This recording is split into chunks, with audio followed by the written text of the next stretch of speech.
এবারে Vaseline presents শীতের সাতকাহন।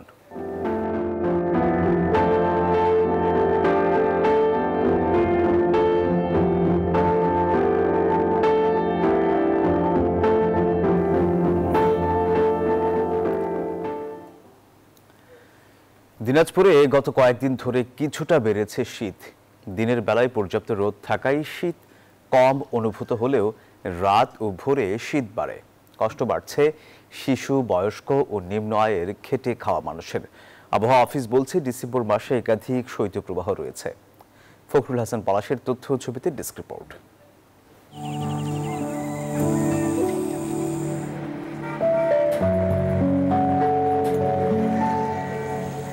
ষড়ঋতুর দেশে পৌষ আসেনি এখনো, তবে সবুজ ঘাসে পড়েছে শিশিরের চাদর, আর হিমেল পরশে মিষ্টি রোদ জানাচ্ছে অগ্রহায়ণ যায় যায় আসছে পৌষ। সকাল সকাল নেমেছে টাটকা খেজুরের রস, চুমুকে চুমুকে শীতের স্বাদ দিচ্ছেন কেউ কেউ। উত্তরের জেলা দিনাজপুরে শীত আসে একটু আগে ভাগেই। কষ্ট বাড়লেও থেমে নেই জীবনযাত্রা। গরম কাপড়েই বেরিয়েছেন অনেকে। শিশুরা যাচ্ছে স্কুল, আর বয়স্করা নিচ্ছেন গরম চায়ের উষ্ণতা।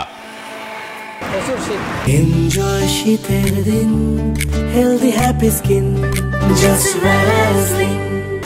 ঠান্ডায় লোকজন বাড়াইতে পারে না, গায়ের মধ্যে কাপড় ঠিক থাকে না, এমন অবস্থা শীত। রোদ উঠলে বাড়ছে তাপমাত্রা।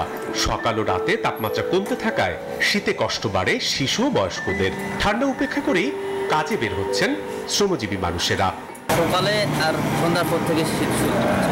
বাচ্চাদের নিয়ে একটু কষ্ট হয়, ওরা তো বুঝে না, ঠান্ডা লাগায়, জ্বর সর্দি লেগে থাকে। আবহাওয়া অফিস বলছে এ মাসের দ্বিতীয় সপ্তাহ থেকেই শীতের তীব্রতা আরো বাড়বে। কয়েকদিন ধরে এ জেলায় সর্বনিম্ন তাপমাত্রা 14 থেকে 16 ডিগ্রি সেলসিয়াসের মধ্যে উঠানামা করছে। তবে দিনের বেলা তাপমাত্রা 28 থেকে 30 ডিগ্রি সেলসিয়াসের মধ্যে থাকলেও সন্ধ্যা থেকে তাপমাত্রা এ জেলায় ক্রমশ দ্রুত গতিতে হ্রাস পাচ্ছে। ডিসেম্বরে পুরো দস্তুর যে শীত সেটি দেখা মিলতে পারে, সেই সাথে ডিসেম্বরে শৈত্যপ্রবাহের সম্ভাবনাও রয়েছে। গত কয়েকদিন ধরে দিনাজপুরের তাপমাত্রা 13 থেকে 14 ডিগ্রি সেলসিয়াসের মধ্যে ওঠানামা করছে। Desk report, news 24। দর্শক, এই শীতের নরম ও কোমল স্কিনের জন্য ব্যবহার করুন ভ্যাসলিন ডিপ রিস্টোর।